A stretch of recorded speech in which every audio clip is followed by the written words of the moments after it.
안녕하세요. 한국경제 잡 아나운서 안혜리입니다. 이번 주도 흩어져 있는 취업 뉴스 가운데 한 주간의 알짜 소식만을 뽑아 취준생들에게 전해드리겠습니다. 오늘도 한국경제신문의 공태윤 기자님 모시고 취업 정보 알아보겠습니다. 뭐죠? 문송합니다.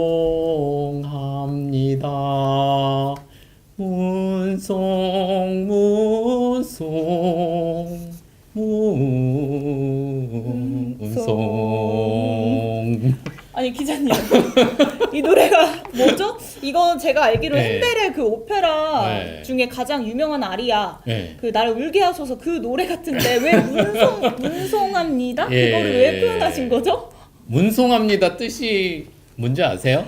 혜리 씨? 제가 들어보긴 했는데 음. 혹시 그 문과 출신들의 네. 취업이 힘들어서 네네. 문과여서 죄송합니다 이 말을 네, 문송합니다라고 맞습니다. 하는 거 맞나요? 이 네. 오페라 아리아 제목이 날 울게 하소서 네. 이거잖아요. 그래서 이제 지금까지 사실 문과 출신들이 취업난 때문에 많이 울었잖아요. 이제 앞으로는 그 울음을 닦아주는 게 될 날이 머지않아 곧 올 거라는 소식을 들고 왔습니다. 그게 무슨 소식이죠? 네. 문과 출신들이 어. 이제 앞으로 머지않아 된다. 이게 무슨 뜻인가요? 그러니까 엊그저께 21일 날 우리 한국경제신문에서 빅데이터 작콘서트를 했었는데 그날 거기에 나오신 강사님들이 앞으로 문송합니다라는 말은 곧 사라지게 될 것이다. AI 시대에는 네, 그렇게 말씀하셨거든요. 왜 문송합니다라는 말이 사라진다고 했죠? 도대체 21일 그런 건국대에서 열린 환경 빅데이터 콘서트에서 어떤 얘기를 했길래 네. 그런 문송합니다라는 네. 말이 사라질 거라는 네. 그런 얘기를 했다고 하는데 네. 혜리 씨 혹시 소개팅 해보셨죠? 소개팅 해봤죠? 어떤 말을 한 남성들이 이렇게 혜리 씨가 데이트하고 싶었던 남성들이었던 것 같아요? 저는 약간 진지함과 재미를 섞인 반반 섞은 예. 사람한테 끌렸던 것 같습니다. 그렇구나. 그 판교에 있는 네. 빅데이터 언어 처리 기반의 기업인 와이즈넛이라는 회사가 네. 작년에 네. 이러한 것들을 한번 실험을 했었어요. 데이터 소개팅 게임이라는 이런 실험을 했었는데 네. 여성 4명과 남성 3명, 그 다음에 인공지능 네. 이렇게 8명이서 네. 여성이 블라인드로 질문을 했을 때 카카오톡으로 남성들이 답을 한 것을 보고 여성이 그 데이트할 상대를 선택하는 이런 실험을 한번 했었던 네, 거죠. 네, 네. 근데 어떻게 됐을 것 같으세요? 누가 그 여성이 누구를 선택했을 것 같으세요? 그 여성이 그 남자들 4명 중 네. 누굴 선택했을까? 네. 인공지능이 한 명이 포함되어 있습니다. 당연히 사람 아닐까요? 왜냐면은 인공지능 AI는 감정이 없잖아요. 근데 사람은 그런 감정이 있으니까 저 같으면 사람을 선택하지 않았을까요? 땡. 정말요? 틀렸나요, 제가? 네, 여성 4분의 출연한 여성 4분이 모두 인공지능을 선택했습니다.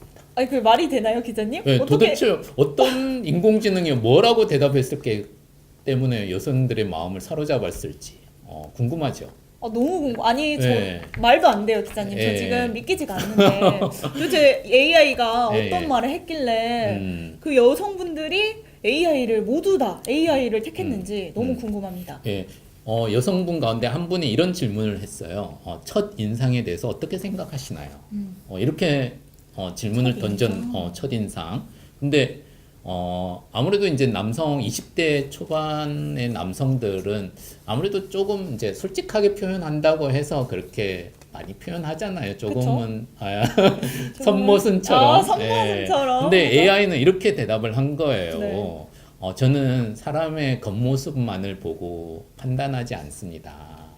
오히려 그 사람의 속마음과 얼마나 따뜻한 마음을 지녔는지 그러한 것을 보고 차차 알아가고 싶습니다. 이런 식으로 대답을 하니까 네. 그 여성은 딴 대답들은 뭐 그냥 저는 외모 좋아해요 뭐 이렇게 네. 답이 왔을 수도 있을 것 같고 했는데 이런 답을 들으니까 의외의 반응을 들으니까 그렇죠. 끌린 거예요. 끌렸겠죠. 근데 어떠세요? AI였다. 그게 AI였던 거죠. 와, 제가 말한 그 진지함이 갖춰져 있는 네. 분이네요. 유머는 유머는 오늘 없겠지만, 와, 네. 근데 굉장히 감동적인데요. 네. 저라도 약간 이런 말에 다른 분들은 저는 외모가 끌리는 사람이 좋아요. 이렇게 얘기를 그렇죠. 했는데 혼자만 저는 내면이 따뜻한 사람을 그렇죠. 좋아합니다. 이러면은 네.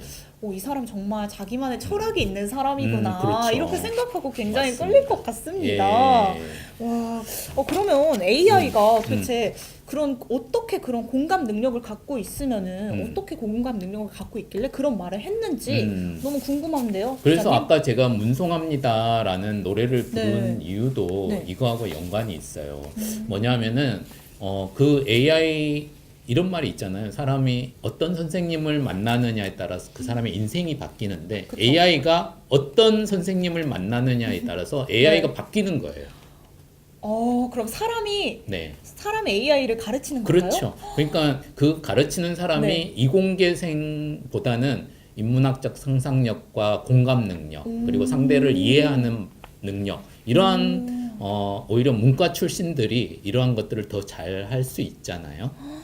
그럼 그러면 그 문송합니다라는 말이 이제 점점 사라질 수도 있다는 말이네요. 그렇죠. 그러니까 이 문과 출신들이 과거에는 문과라서 죄송합니다. 취업난에 엄청 네. 힘들었는데 오히려 AI 시대에는 문과 출신들이 더 각광을 받게 될 수 있다는 그런 것이죠. 와, 그러면은 문과생들에게는 더 많은 취업문이 열리게 되는 그런 희소식이네요. 그렇죠. 아까 그런 AI를 교육시키고 딥러닝 시키는 이러한 사람들이 이제 문과 출신들이 그러한 것을 포진되면은 그러한 일을 하시는 분들을 데이터 사이언티스트라고 하거든요. 그런 분들이 점점 많아지게 되는 거죠. 네. 왜냐하면 인공지능이 점점 많아지면서 단순한 기계적인 그런 답변보다는 정말로 감정이 그 기계에 들어갈 수 있는 이러한 것들은 아무래도 이제 남성도 그렇지만 또 인문학적 소양을 지닌 여성들한테도 아주 많은 길이 열리게 될 수 있다는 거겠죠. 네, 정말 문과생들 네. 이제 힘내셔도 됩니다. 취업의 문이 열려 있습니다. 앞으로 이제 빅데이터가 더 발전을 하게 되면서 이제 문과생들이 활동할 수 있는 범위가 굉장히 커졌는데요. 네네. 그러니까 이제 빅데이터 이런 전문 분야에 대해서 조금 더 공부해 보시면 아마 더 많은 취업의 문이 열릴 거라고 생각합니다. 네. 아니 그런데 이번 그 잡 콘서트에 오신 그런 강사분들이 모두 빅데이터 전문가라고 들었어요. 네네네. 근데 기자님이 그 내용을 들으셨을 때 그런 강연 내용은 어땠는지 궁금합니다. 그 중에 제가 이제 인상적인 것은 이노션 월드와이드라는 광고 회사의 임재성 부장님이 계셨는데 그분이 이제 이러한 앞으로 4차 산업과 관련된 빅데이터 쪽으로 이제 진로를 생각하고 있는 친구들한테 아주 핵심적인 팁을 하나 주셨는데 뭐냐면은 어떤 팁이죠? 네. 이 검색 포털에서 네. 빅데이터 산업 생태계라는 것을 먼저 검색을 하라고 하시더라고요. 그러면은 그 산업 생태계가 어떻게 구성이 됐냐면 네. 크게 네 가지로 있는데 하나는 인프라, 네. 하나는 인프라. 개발, 소프트웨어 개발, 하나는 아까 빅데이터 사이언티스트 같은 그러한 직무, 하나는 리서치 부분. 그래서 이 네 가지 크게 직무가 있는데 여기에 자기 자신이 어떤 직무에 가장 어울리고 관심이 있는지를 먼저 파악한 다음에 그 분야에 공부를 하고 노력을 하면은 그쪽으로 진출을 할 수 있다고 하더라고요. 와, 그럼 빅데이터 사이언티스트에 대해서도 조금 더 깊이 있게 설명해 주실 수 있나요? 네, 빅데이터 사이언티스트 올해 미국에서 글래스도어라는 그 미국 그 우리나라의 자코리아 같은 그런 네. 회사인데요. 네. 거기서 이제 이런 조사를 한 거예요. 미국의 가장 인기 있는 잡 베스트 50, 베스트 50 잡이 무엇인가? 50이 영어로 50? 네, 50. 자, 50였는데 네. 이 50개의 잡을 이렇게 했는데 1등으로 빅데이터 사이언티스트가 1등이 된 정말요? 거죠. 저희 나라는 네. 우리나라는 네. 유튜버 크리에이터 크리에이터가 1위잖아요. 그렇죠. 예. 근데 이제 빅데이터 사이언티스트가 1위가 됐는데 연봉이 어느 정도 될 줄 맞춰 보세요. 아니요, 모르겠는데요. 연봉이 얼마나? 얼마 받으면 해리 씨는 빅데이터 사이언티스트가 될 것 같아요. 빅데이터 잘 모르겠어요. 그냥 많이 주면 감사하지 않을까요? 다다익선. 전문 분야니까 아무래도 네, 많이 더 많이 받으면 받을수록 좋지 않을까요? 맞습니다. 얼마 받을지는 제가 네. 상상이 안 가네요. 올해 평균 빅데이터 사이언티스트 직업에 종사하시는 분들의 평균 임금이 10만 8천 달러. 10만 8천 달러요? 네, 네. 와, 네. 굉장히 많은. 엄청난 액수죠. 와, 네. 그럼 이 당장이라도 저 지금 배우러 가야겠네요. 네. 빅데이터 전문가에 대해서 네. 배우러 가야 될 네. 것 근데 같습니다. 그 빅데이터 사이언티스트 되려면 먼저 데이터에 관심이 많아야 돼. 근데 이제 단순히 데이터를 통계적인 수학적인 그러한 관심이 아니고 네. 이 데이터를 활용해서 이것을 고객들에게 어떻게 적용할까, 상품에 어떻게 적용할까 이런 쪽으로 이제 단순한 숫자적인 것은 아무래도 이제 그쪽에 계시는 분들이 훨씬 잘 아실 거지만 그쵸. 이것을 활용해서 어떤 분야에 활용할 걸까 이러한 쪽에 관심을 어쩌면 마케팅 쪽이죠. 그럼 네, 데이터를 활용한 마케팅. 그럼 아이디어도 굉장히 좋아야겠네요. 그렇죠. 많은 분야에 관심을 두루 가지고 이것을 어떤 식으로 고객과 매출에 연관시킬 수 있을까? 이러한 부분에 관심이 많다면 아마 이러한 빅데이터 사이언티스트가 적합하다고 할 수 있을 거예요. 그렇군요. 그러면 그 빅데이터 사이언티스트가 인기 직업으로 꼽혔다고 하잖아요. 네네. 그래서 우리 한국경제신문에서도 빅데이터에 관한 그런 사업을 준비했다고 들었는데 네. 어떤 사업인지 좀 궁금합니다. 네, 빅데이터 소셜 마케팅이라고 오는 31일 그다음에 6월 9일까지 원서 접수를 하고 있는데요. 환경 아카데미에서 네. 원서 접수를 받고 있습니다. 200명을 모집합니다. 올 여름 방학. 네. 그러면 기자님 말씀대로 한국경제신문에서는 다음 달 6일까지 빅데이터 소셜 마케팅 과정 교육생을 접수 중이니까요. 올 2월에 졸업했거나 그리고 졸업 예정자면서 문사철 인문학도라면 지원이 가능하다고 합니다. 그러니까 많은 분들이 지원해 주시길 바라겠습니다. 기자님, 근데 오늘 기자님이 특별한 분을 이곳에 모셨다고 하는데 도대체 네. 어떤 분이시죠? 네, 우리 자판기 매주 한 분씩 초대 손님을 모시고 있거든요. 네. 그래서 이번 주는 네. 26일부터 구급 공무원 면접 시험이 이제 일주일간 시작됩니다. 네. 그래서 그 면접 시험을 보시는 수많은 공시생을 위해서 면접의 팁을 좀 드리고 싶어서 면접과 관련된 면접 스피치와 관련된 전문가를 오늘 초대했습니다. 그럼 저도 누군지 굉장히 궁금한데요. 그럼 저희 얼른 초대해 볼까요? 저기서 기다리고 계시는 것 저기 같은데 계시네요. 예. 빨리 초대해 네, 볼까요? 초대해야 돼요. 이지연 선생님 나와주세요. 선생님. 네, 저희가 이지연 선생님을 모셔봤습니다. 선생님 사진보다 실물이 훨씬 더 미인이세요. 아이고 감사합니다.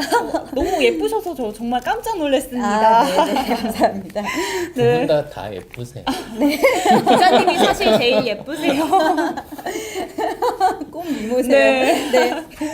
네, 선생님 그러면 혹시 자기소개 한번 부탁드리겠습니다. 네, 안녕하세요. 7일 만에 합격하는 이지연의 공무원 면접 스피치 저자이자 퀸스 스피치 대표 이지연입니다. 저는 면접 컨설턴트로 10년 이상 면접 합격을 위해 도움을 드리고 있고 각계각층의 많은 분들에게 상대방의 마음을 사로잡는 매력 스피치 방법을 교육을 하고 있습니다. 반갑습니다. 네, 7일 만에 합격하는 이지연의 공무원 면접 스피치 저자이신 이지연 선생님, 네. 다가오는 25일부터 일주일간 공무원 면접이 있습니다. 선생님은 10년 이상 공무원 면접 컨설팅을 해오셨는데 네. 정말 다양한 지원자들을 만나셨을 것 같아요. 근데 보통 어떠한 분들이 주로 컨설팅을 받으러 오는지 궁금합니다. 네.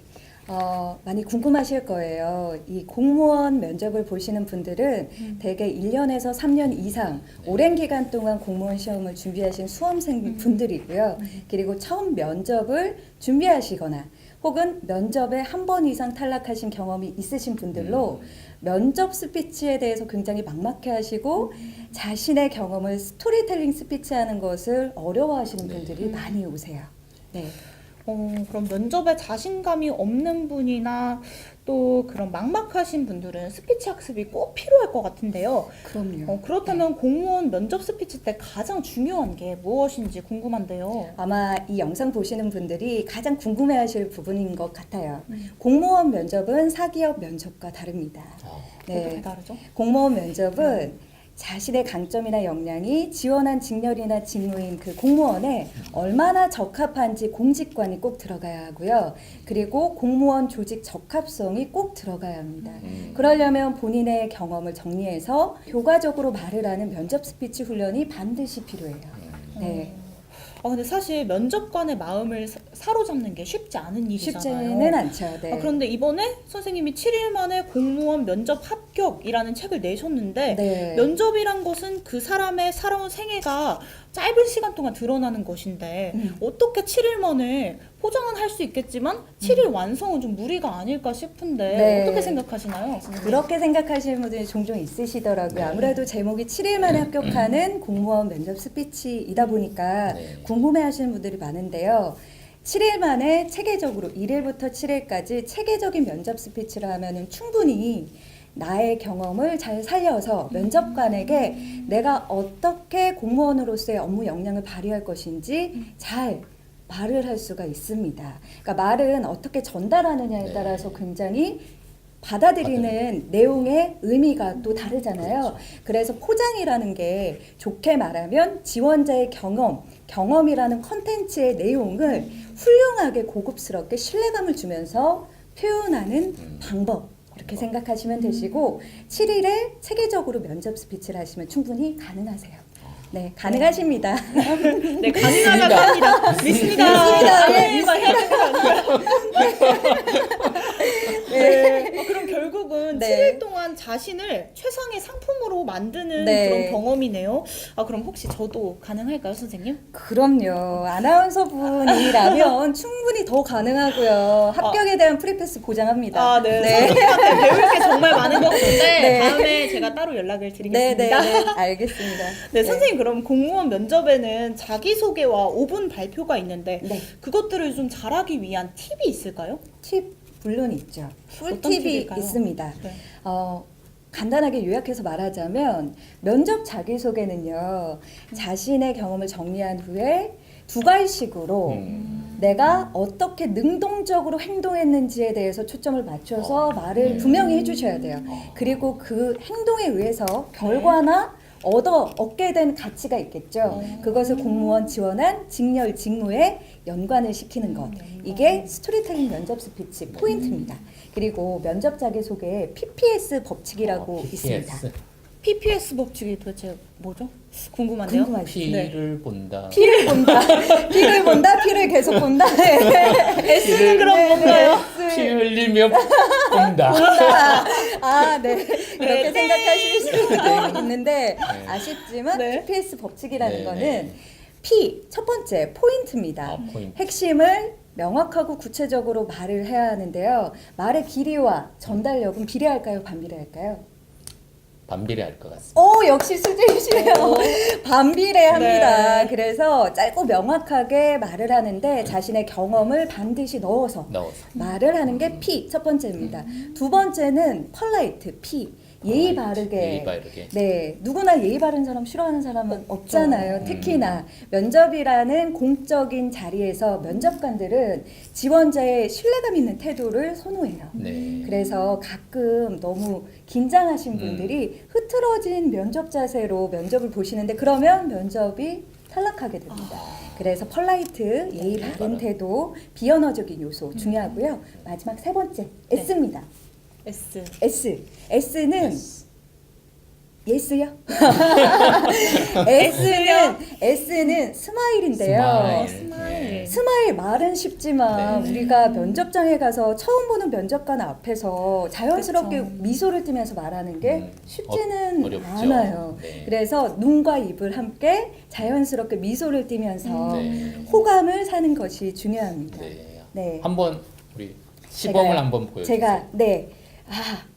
제가 한번 해보도록 네, 네. 하겠습니다. 네. 네. 눈과 입이 같이 웃는 같이 거예요. 웃- 입만 웃으면 인위적으로 되니까 눈과 입. 마치 상대편, 제가 네. 카메라를 사랑하는 사람 네, 사랑하는 바라보듯이 사람. 네, 부드럽고 따뜻하게 네. 안녕하세요. 퀸스 스피치 이지연입니다. 이렇게 해주시면 됩니다. 와, 네. 눈과 입이 같이 웃는 눈과 게 입. 정말 자연스러우신데요. 네, 혜린 씨 한번 해보세요. 저도 해봐야 네, 하나요? 한번 아, 네. 저희 다 한 네. 번씩 네, 네. 알겠습니다. 한번 기자님과 저랑 대결하는 건가요? 대결. 알겠습니다. 짜잔. 양 구도가 네. 네. 안녕하십니까, 안혜리입니다. 와. 역시 야, 역시 다르시네요. 다르네. 네, 감사합니다. 제가 뭔가 못 읽을 것 같아. 기자님 화이팅! 기자님 잘하실 수 있습니다. 네, 안녕하세요. 공태윤이라고 합니다. 굉장히 네. 친화력 있게 잘하시네요.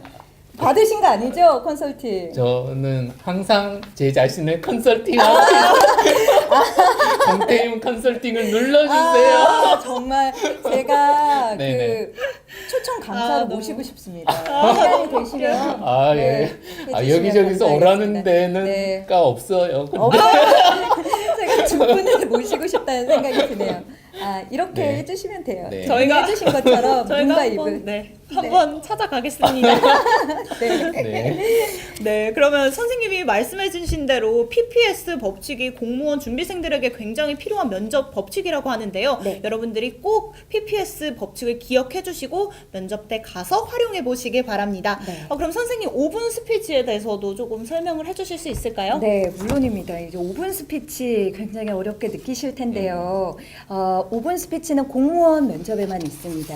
그러니까 공무원 지원하신 직렬 직무에 관련된 정책 이슈나 사회적인 문제거리들 혹은 공무원에 관한 주제가 나와요. 네. 그럼 그 주제들을 기출 문제들을 반드시 정독을 하시고 면접관이 도대체 뭘 물어보는 것인지 의도를 정확하게 의도를. 파악하신 후에 작성하는 연습부터 네. 하셔야 돼요. 작성.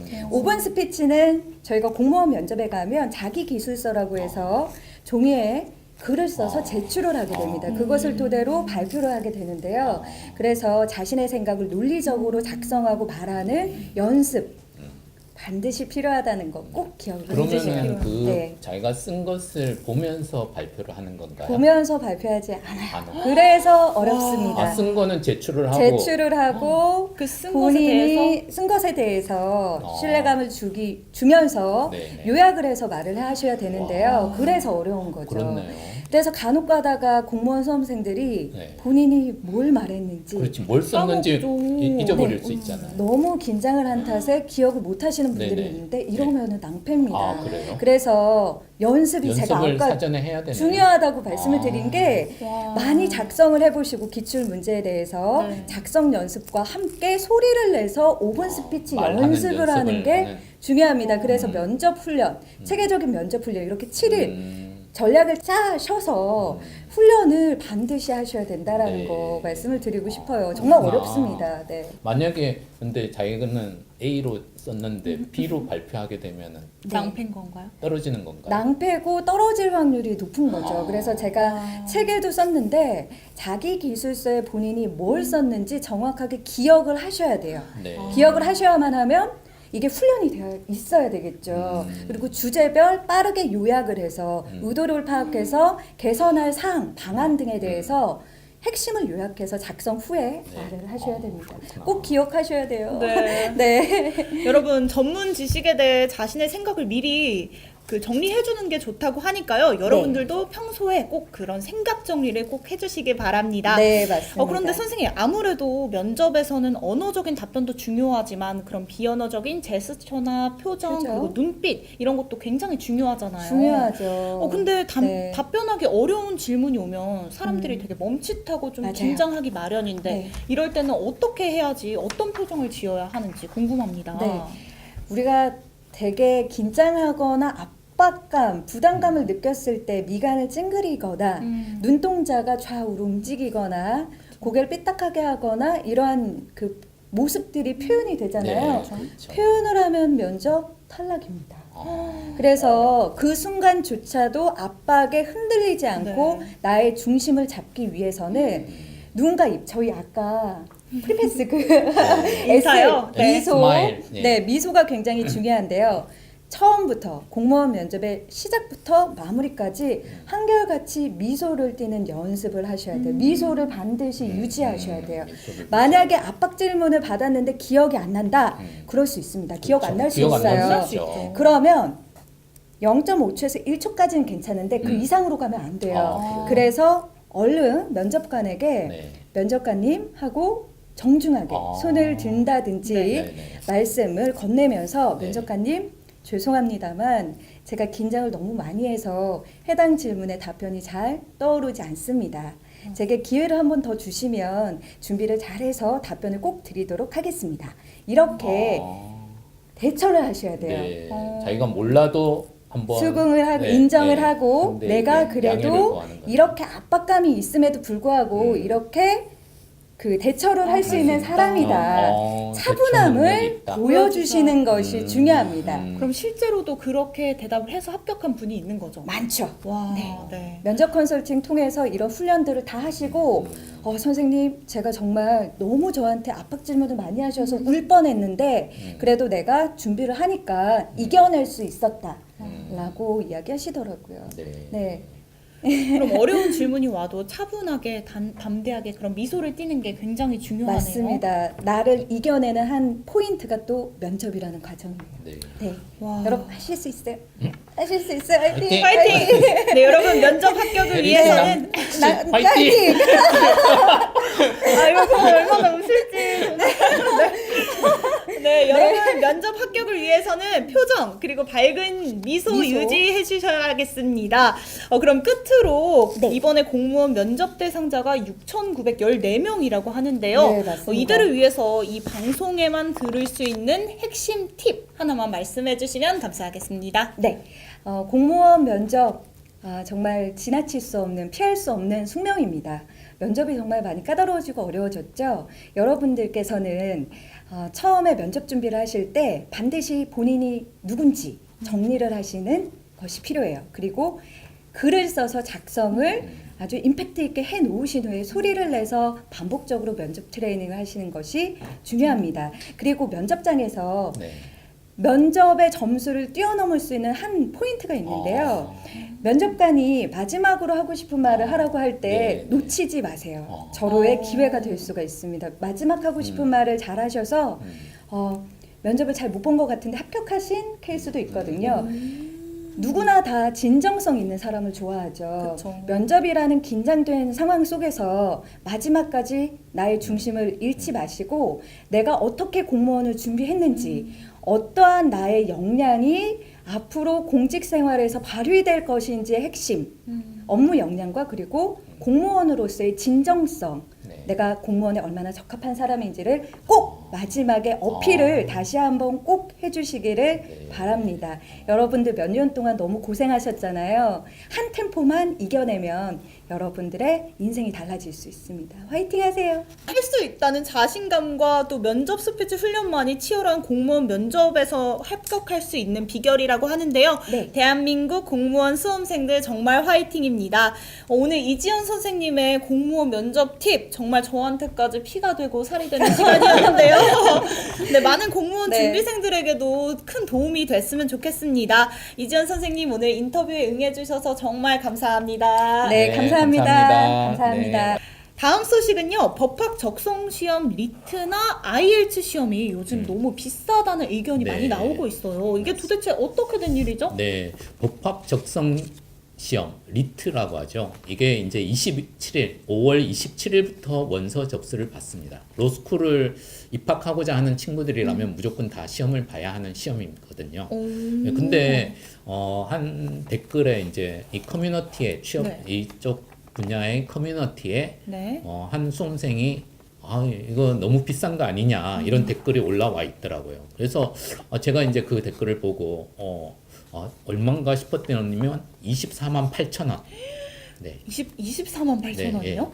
이 리트 시험은 세 과목이거든요. 네. 세 과목을 치는데 24만 8천 원. 논술 과목이 포함되고.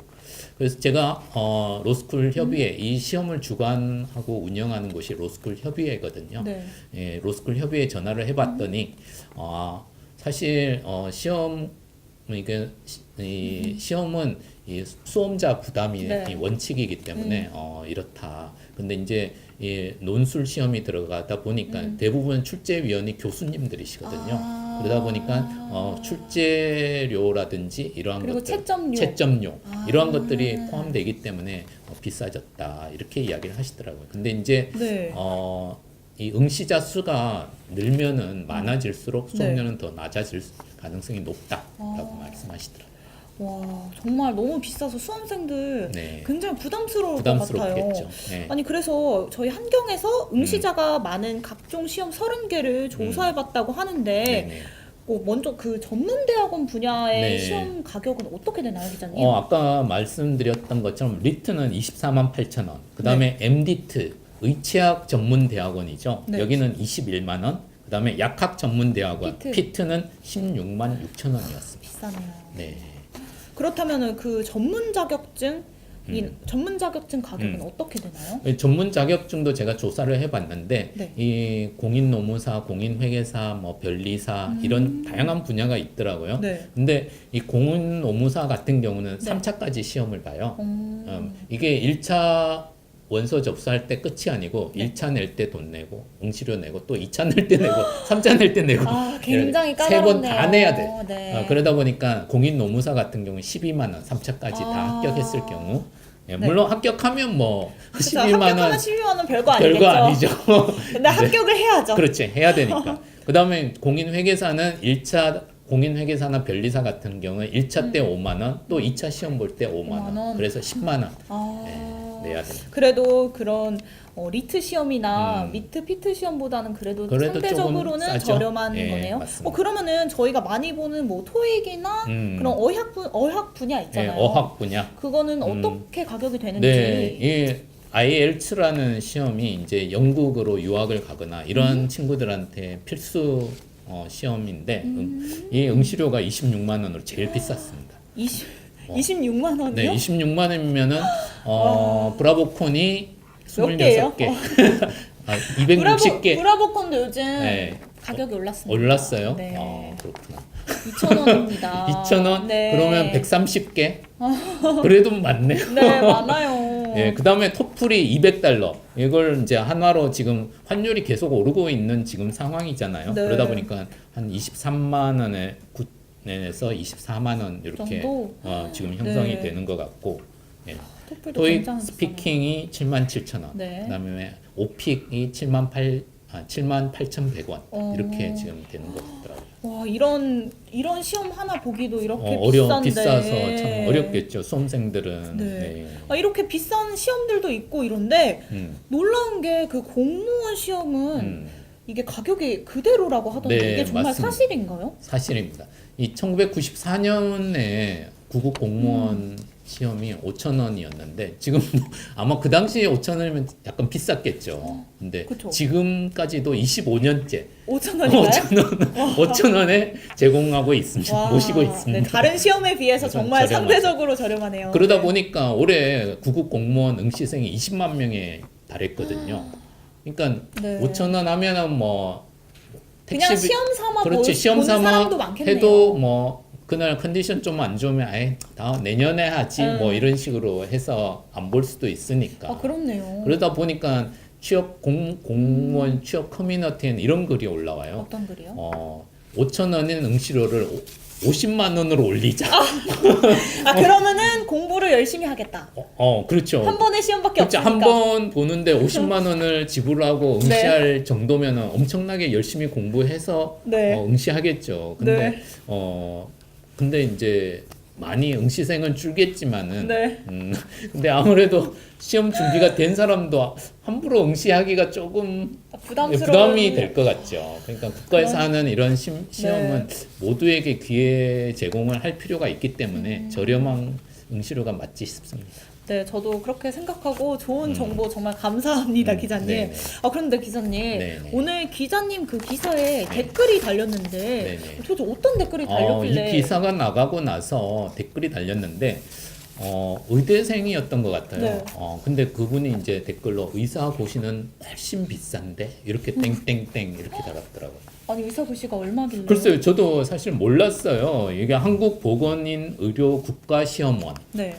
여기 가서 이제 의사고시와 각종 의료 관련 시험을 네. 주관을 하는데 이 홈페이지에 올라온 올해 의사고시 응시수수료가 이 의사고시는 실기시험하고 필기시험 두 번을 보는 것 같더라고요. 실기시험은 62만 원 무려. 네? 62만 원이요? 네. 62,000원이 아니고 62만 원. 뭐 재료값인가요? 왜 이렇게 글쎄요, 비싼가요? 아무래도 그런 것 같아요. 재료도 포함이 되고 뭐 시험 이렇게 관찰하시는 교수님들도 네. 오셔야 되고 이러다 보니까 그런 것 같고 필기 시험은 네. 28만 7천 원, 도합 90만 7천 원. 거의 뭐 100만 100만 원에 원 돈에 가까운, 가까이 예. 하네요. 이 그렇게- 돈 없으면 의사고시 그러니까요. 시험도 못 봐. 너무 억울할 네. 것 같아요. 어디 네네. 대출 근데 의사 고시는 대출이라도 대출. 받아서 가야죠. 그렇죠. 다행히 뭐 의사고시는 합격률이 높지 않습니까? 네, 그렇기 거의 60% 때문에 이상, 예. 거의 100. 100%, 100%? 90 몇 프로 이렇게 됐던 것 네. 같은데 그래서 이렇게 높이 받아도 다 웬만하면 붙으니까. 예. 네, 그래서 이렇게 비싼가 봅니다. 네. 그러면 한의사나 치과 의사는 네네. 어떤가요? 한의사 같은 경우는 한의사와 치과 의사는 19만 5천 원으로 상대적으로 상당히 저렴하더라고요. 그렇네요. 왜 의사는 100만 그러니까. 원 가까이 되는데 한의사랑 치과 의사는 글쎄 말입니다. 20만 그러다 원도 안 보니까 의협신문이라고 있어요. 네. 의협신문에 의사들이 해마다 이제 의사고시를 앞두고 야 너무 의사고시 수수료가 응시 수수료가 비싸다 이런 네. 것들을 항의를 하면서 막 올리더라고요. 그래서 의협신문에 종종 이런 기사들이 많이 나오고 있습니다. 근데 그런 말이 나올 만하네요. 왜냐면 그렇죠. 너무 차이가 많이 네. 나기 때문에 의대생들의 요구가 정말 많을 것 같아요. 그런 것 제가 의대생이어도 너무 억울할 것 네, 같습니다. 덜덜 떨릴 것 같아요. 기자님 오늘 그런 네. 이런 의대생들에 관한 시험과 그리고 다른 시험들에 관한 그런 좋은 정보 너무나도 네. 감사드리고요. 네. 그리고 또 그 토익 스피킹 시험 음. 방식도 바뀐다는 얘기를 들었는데 맞습니다. 그건 도대체 예. 어떤 얘기길래 오는 6월 1일 날 토익 스피킹이 시험이 치러지는데 네. 6월 1일부터 전 세계 87개국에서 동시에 토익 스피킹 네. 시험 방식이 네. 바뀝니다. 어떻게 바뀌나요? 과거에는 네. 올해 이달 5월까지는 토익 스피킹 할 때 메모를 할 수가 없었어요. 네. 근데 이제 메모가 가능해지고 또 메모가 가능해지고 그 메모 할 때는 이제 시험 센터에 자기가 이제 함부로 아무 펜이나 갖고 할 수는 없고 대신 시험 센터에서 주는 메모지와 필기 도구만을 활용해서 메모를 할 수 있다고 합니다.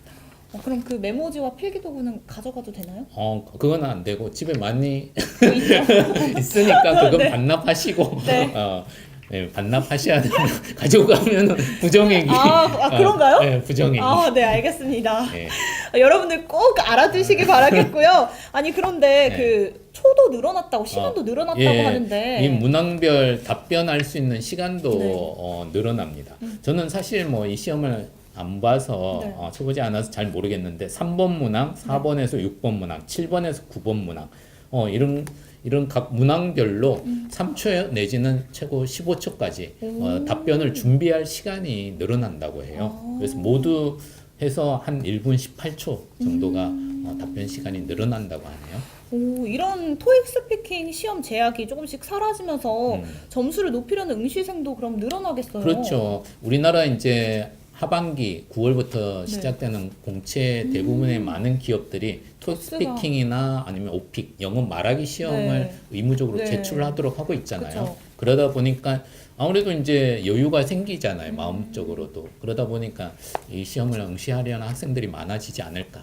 그런 생각이 드네요. 네, 여러분 그래도 토익 스피킹 제약이 많이 풀렸으니까 여러분들이 꼭 도전해서 꼭 취업에 원하는 기업에 취업 성공하시길 바라겠습니다. 네. 이렇게 토익 스피킹 얘기를 마치겠고요. 다음 소식은 이제 국정원 채용에 관한 얘긴데요. 네. 여러분들 한번 잘 들어보세요. 자신만의 자료, 정보 수집 관리 방법이 주어진 업무나 과제를 해결하는 데 도움이 되었던 경험을 기술해 주시오. 이게 자기소개서 항목인데요. 도대체 어떤 곳의 자기소개서 항목일까요? 혹시 기자님 예, 어떤 국가정보원. 우리가 흔히 말하는 네. 국정원의 자기소개서 항목입니다. 와, 네. 국정원의 자기소개서 네. 항목입니다. 그러면은 국정원 채용 홈페이지에는 최고의 정보 요원이 되기 원하십니까? 항상 깨어서 일하는 것을 원하십니까? 이런 질문을 던집니다.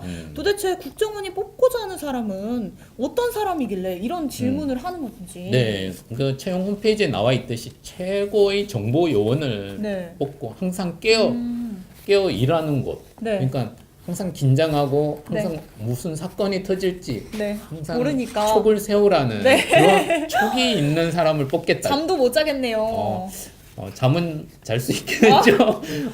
예, 근데 항상 네. 촉을 세워서 어떤 곳에 어떤 사건이 터지고 어떤 정보를 취합을 해야 되는가 그러한 것들을 항상 긴장하면서 이렇게 일할 수 있는 그런 사람을 뽑겠다는 거겠죠. 그럼 그런 업무를 수행할 책임감이 있어야겠네요. 그렇죠. 예. 제가 몇 년 전에 제 네. 조카가 이제 어느 날 토요일 날 갑자기 저를 찾아왔어요. 네. 항상 보통 때 전화 한번 안 하던? 전화 한 번 했던 여러 번도 아니고 아예 안 한 네, 것도 아니고 네, 딱 한 한 번 번. 했던 네. 그 조카가 갑자기 찾아러 왔더라고요. 네.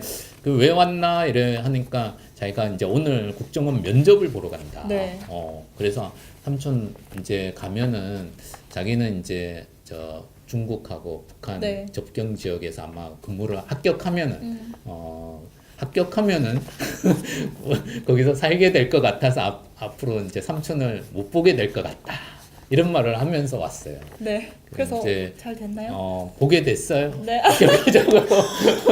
네. 정말 이거 슬퍼해야 할지 예, 축하해줘야 할지 축하할 일이죠. 보게 됐으니까. 모르겠네요. 네, 이제 떨어졌는데 네. 이 친구가 S대를 나와서 S대, 그 유명한 S대, S대를 네. 나와서 중국어에 능통하고 학기도 태권도 합의 6단 이런 아주 무술도 능한 친구였어요. 네. 그래서 저는 왜 그게 필요한가 싶었더니만 나중에 보니까 채용 홈페이지를 보니까 학기도 무술 유단자는 채용 시 가산점이 있다. 와. 이렇게 나와 있더라고요. 예. 그래서 이제 그런 걸 가지고 국정원에 도전을 한 거군요. 그렇죠. 그래서 이제 도전을 했는데 네. 이제 다시 보게 됐다. 지금 나야. 지금은 다른 쪽으로. 무엇을 하느냐면 학원 네. 국정원 채용 학원이 아니고 그냥 그렇군요. 국어 영어 학원. 그래서 그래도 S대 출신에다가 S대 출신끼리 그 국정원 다 떨어진 사람 막 같이 모아서 지금은 빌딩을 한 채 샀더라고요. 그래도 그만큼 성공하셨네요. 성공 오히려 잘 된 거죠. 빌딩을 살 정도로. 네, 너무 네. 전화 위복. 네. 정말 힘든 삶을 살 수도 있었는데, 네네.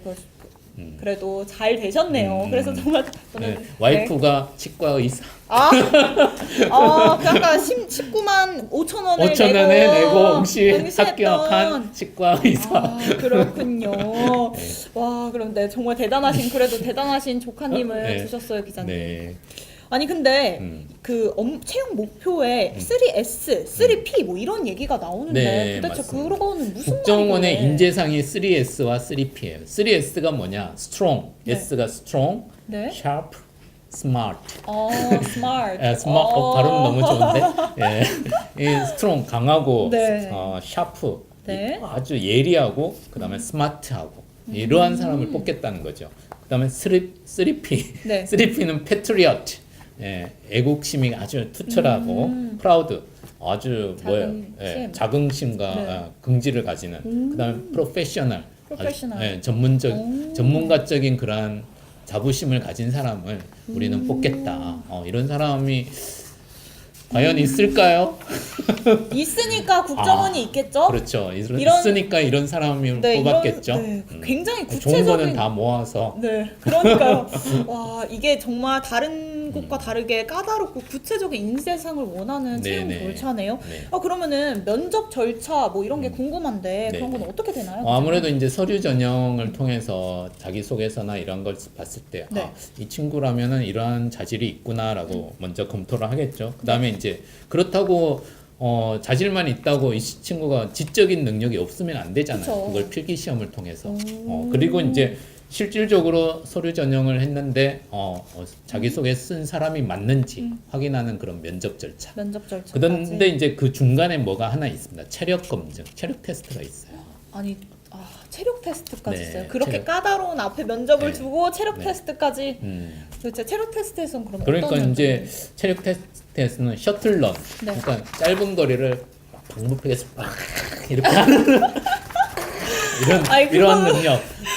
이렇게 그다음에 윗몸 말아 올리기. 윗몸 말아 예, 올리기요? 윗몸 일으키기는 저는 알 것 같은데 윗몸 말아 어떻게 올리기는 하는 거죠? 예, 말아서 올리는 거예요? 그건 이렇게? 동영상 한번 보세요. 어. 많이 나와 있어요. 네, 여러분 예. 한번 동영상 찾아보시길 바랍니다. 그다음에 악력, 그다음에 네. 10m 왕복 달리기 이런 오. 것들을 테스트하네요. 네. 와, 또 뭐 다른 것도 있나요? 예, 다른- 솔직히 이런 것들을 다 통과해 면접을 통과한다고 해서 네. 끝이 아니에요. 예, 1년간의 합숙 훈련 네? 정말 힘듭니다.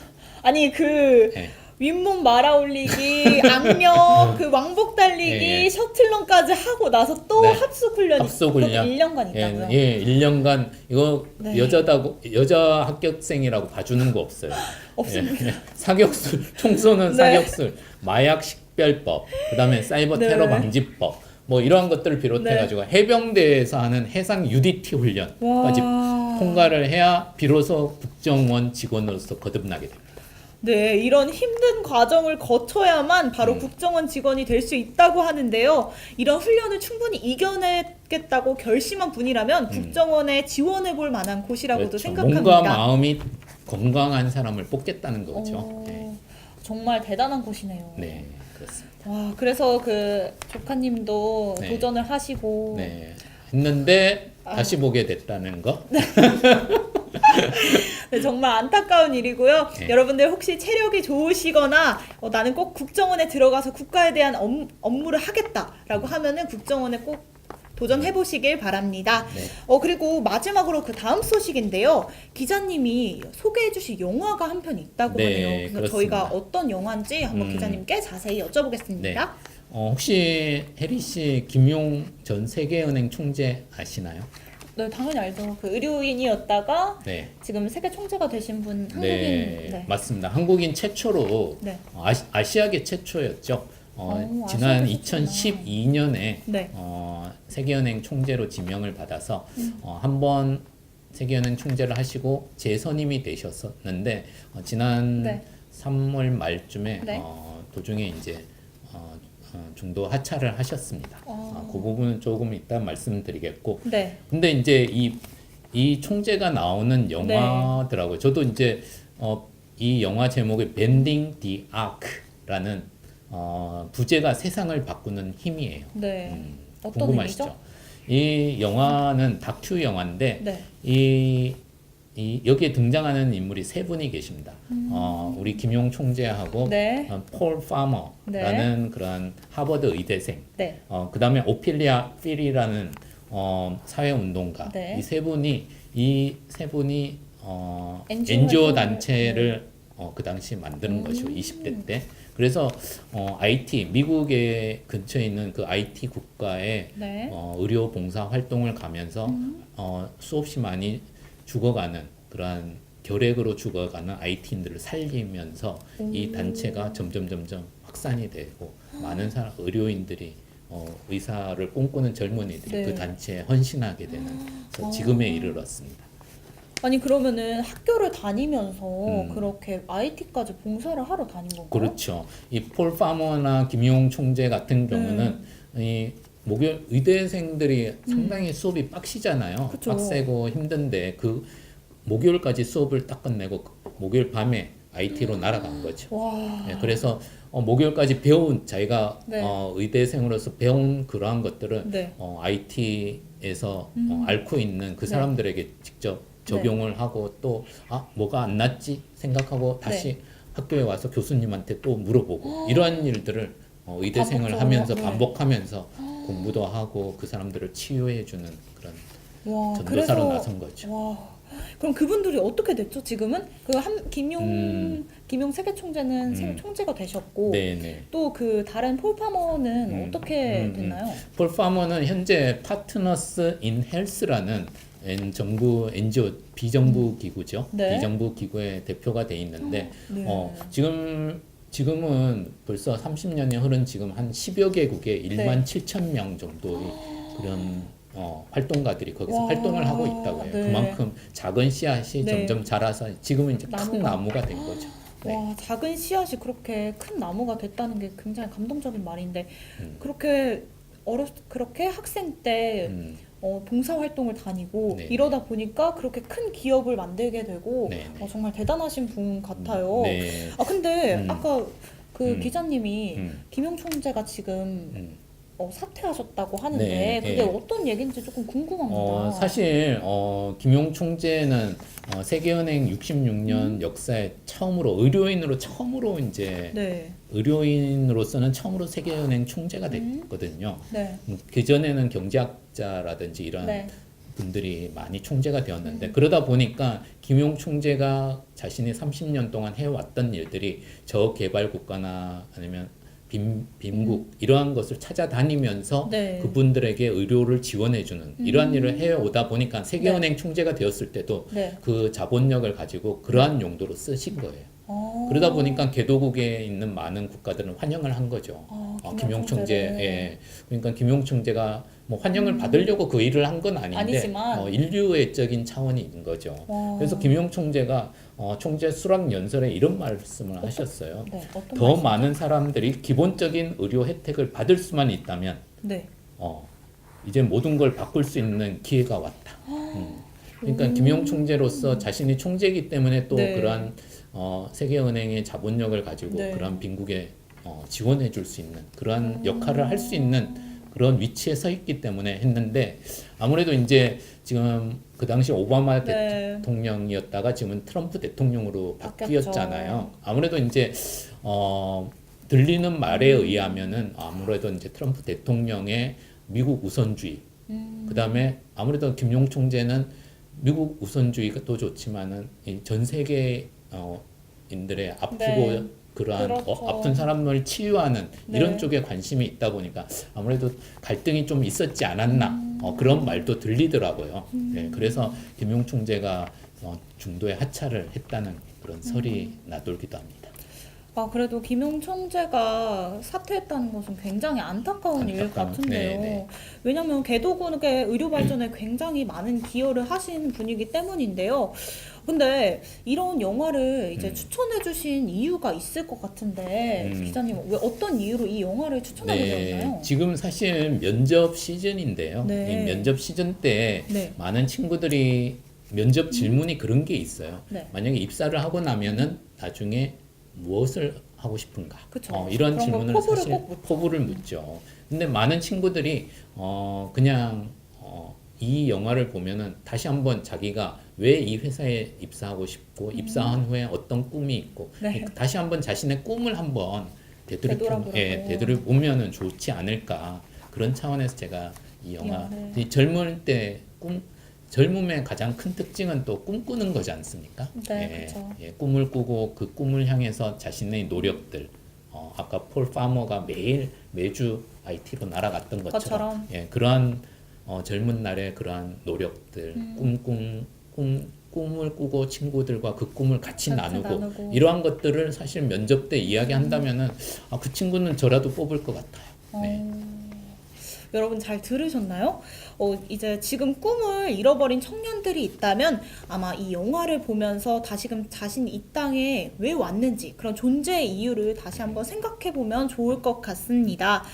네, 이렇게 좋은 말씀 해주신 공태윤 기자님 굉장히 감사드리고요. 이제 오늘의 2주의 잡뉴스를 마치려고 네. 합니다. 근데 아까 기자님 네. 뭘 보여주실 게 있다고 저한테 하셨는데 도대체 그게 뭐죠? 네.